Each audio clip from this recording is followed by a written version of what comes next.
What's going on, Jerome's raw, real car rant sans video? I wish there was a name for the medium of a YouTube video, but no video, just audio. Like, what's it called when people just talk sports in audio form? Someone should come up with a name for that. Anyways, so Minnesota Timberwolves fever has completely taken over. It reached pandemic levels in the great state of Minnesota, which is fantastic. And I'm really happy for longtime suffering Timberwolves fans who had to put up with a lot of bad basketball, like I don't know, Rasho Nesterovic and Luke Ridnour, Rashad McCants, who just Michael Beasley. It just wasn't good for a long time. But the Timberwolves have a legit superstar in Anthony Edwards, a.k.a. baby Michael Jordan. Also, Anthony is never escaping these son of Michael Jordan allegations until, like, Maury gets involved. You are the father. Karl-Anthony Towns. Cat hasn't gotten enough love because this used to be Cat's team. The number one overall pick way back in the day. And then Edwards came on board. He stepped aside. He adjusted his role. They learned how to play together. Then Gobert came in, and he adjusted his role. They learned how to play together. Karl-Anthony Towns could have asked for a trade out of town 17 bazillion times. But he's a true team player. He is a chameleon. He does whatever the team needs. And I was super happy that he got to shine in game 2. All right, so long story longer, what do the Wolves have to do with the Vikings?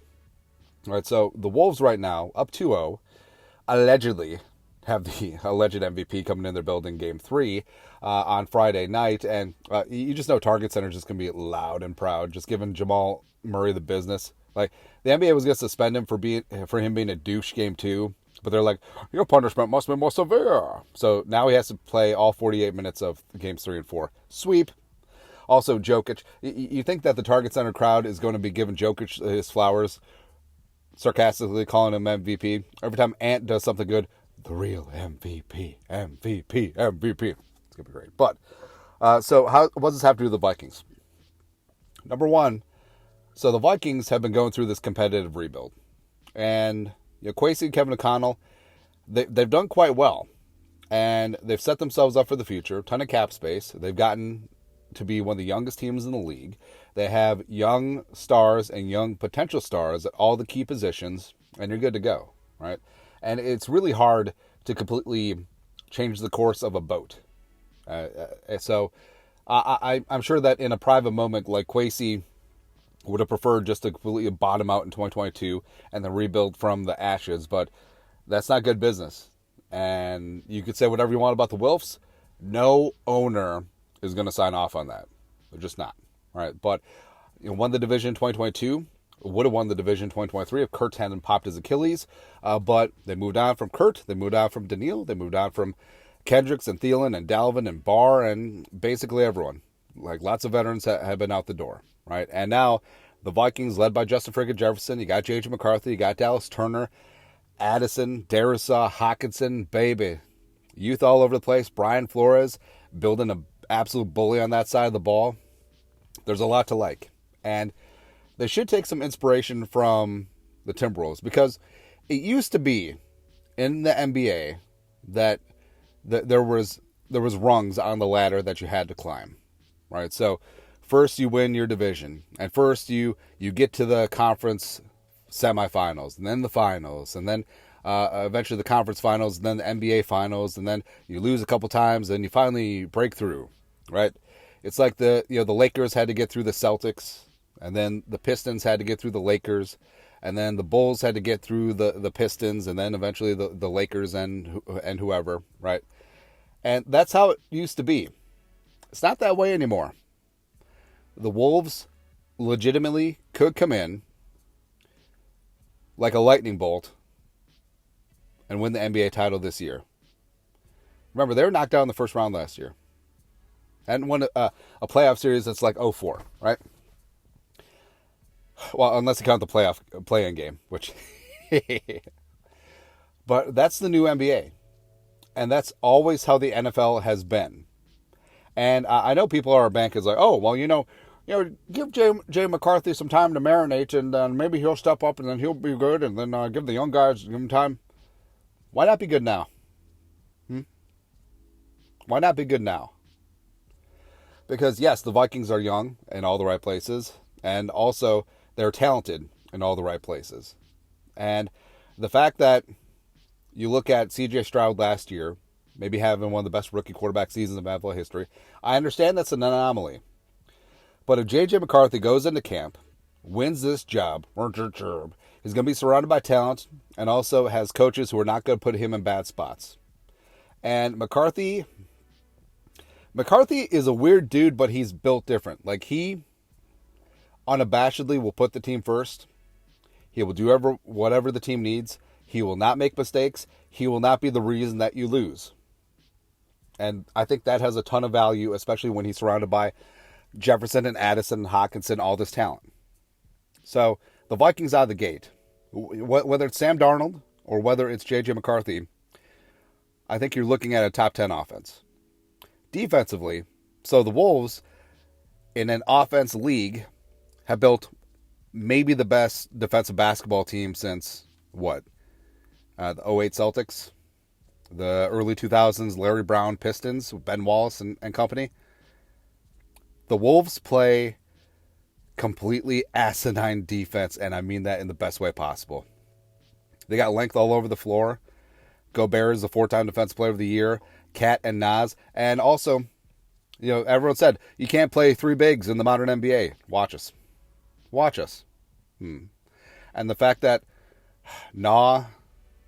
McDaniels, Edwards, Connolly, Anderson, Nas and Cat too are just insane perimeter defenders. Insane. And I mean, Jay McDaniels doesn't get his props enough, where defensively he's already Scottie Pippen.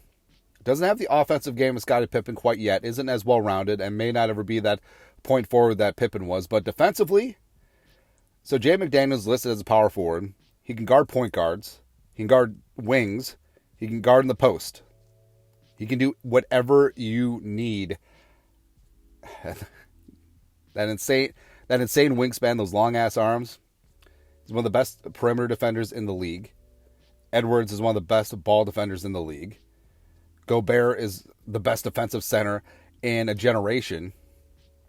But other than that, So, getting back into the Vikings. So, Flores, building a bully on that side of the ball. Yes, they lost to Neal. Yes, they lost Wanham. Yes, they lost Marcus Davenport. But bringing in Jonathan Gennard, Andrew Van Ginkel, who had a ton of success in Miami under Flores. Also, Jihad Ward, Blake Cashman outside. How about that? Shaq Griffin, Jerry Tillery, former first-round pick. I love what the Vikings have done defensively. And also, you had Kyrie Jackson in the draft. You had Dallas freaking Turner in the draft. LDR, senior sack, is going to be great. Gabriel Murphy, Dwight McGlothern. This team, defensively, people forget. I mean, they moved into like around 13th, 14th in the league defensively.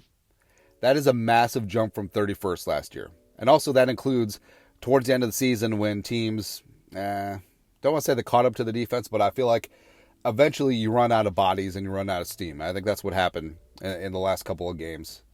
Basically the fourth quarter of the Bengals game on. I mean, the defense was just sort of whatever. But Flores now, it's pretty clear that he's going to be here for a while. And he's getting his guys. And he has a true talisman on the edge in Dallas Turner. This defense is going to be legit, man. This defense is going to be scary as hell. It's going to be as good as the Wolves defense. And they're going to do it in a unique way. Like I said, everyone scoffed that saying that the Wolves can play three bigs. Everyone's scoffing saying that, oh, well, the Vikings don't have a true nose tackle. They're too light. They're too small. Yeah, just watch us. Just watch the defense, because I've always felt like Kevin O'Connell wants a defense like the 2006 Colts, where the 2006 Colts had Dwight Freeney, Rasheed Mathis, undersized guys who just got after it, and the defense was designed to play with the lead. It wasn't designed to be, 3 yards in a cloud of dust, shut you down, stop 22 dive, with the tailback and the fullback. Now, it wasn't that. It was designed to, hey, Peyton Manning and this offense, is going to get a 10, 14, 17-point lead. You're going to get one-dimensional, and we're going to bring the heat. Now, offensively, I don't care if it's Darnold. I don't care if it's McCarthy. This team is going to put up points. And ideally, this team is going to have a lead. And also, Kevin O'Connell is not just going to ease up on the gas. Oh, we're ahead by 10 points in the first quarter. I guess we better take a knee. No. What this team is going to do is they're going to get a lead, and the defense is going to play ass downhill, and they're going to get after that ass, man. I love it. And also just the swagger that comes from the Timberwolves. You can tell they're having so much friggin' fun out there. They're playing for each other. There's no egos. There's no hard feelings. And there could be, like I said. I mean, Cat could have had every single right, rightfully so, to justifiably ask his way out of town. But he stayed. And he adapted. And he's a team leader. And he came back from meniscus surgery, man. And he is a big reason why the Wolves are looking so dangerous. And for the Vikings, I mean, the elephant in the room is gone. And Kirk Cousins, he was a great quarterback with Kevin O'Connell, played the best ball of his career. But it always came down to money with Kurt, as evidenced by him leaving for a couple more pieces of silver to the Falcons, who then drafted Penix. Does Terry Fontenot know that Julie's from Georgia? Well, why would he do that? But he's gone. And now it's all about the team. And there's always questions about whether or not Kirk Cousins could win the big game or not. I don't think there's any questions about J.J. McCarthy. Oh, whoa. I mean, his team just dragged him to. Okay. Did McCarthy make mistakes that lost his team games? Did McCarthy... Well... Maybe don't count the TCU game. Did J.J. McCarthy do what it took to win? Or do you think J.J. McCarthy would have traded in his undefeated national championship season for big-time stats and 4, 5, 6 losses? Like some of the other quarterbacks had in the draft this year. Nah. Kid's a winner. Also, you wouldn't associate swagger with J.J. McCarthy, but he's got confidence, and I feel like that's contagious. And also, taking a cue from your superstar, Edwards and J.J. are cut from a very similar cloth. They have fun, they're going to beat your ass with superior talent, and they're going to smile, they're going to laugh at you, and they're just going to have a good time, and they're going to energize their teams. And J.J., Justin friggin' Jefferson, is now the face of the team. He has been, but now it truly, truly, truly is his team. I mean, he's going to be like one of the elder statesmen now. And he wears that Captain C on his chest with pride. And he understands that comes with weight. That comes with responsibility. And all he wants to do is win. And I feel like everyone's sleeping on the Vikings team. Like, I haven't felt this good about a Vikings team in many, many years.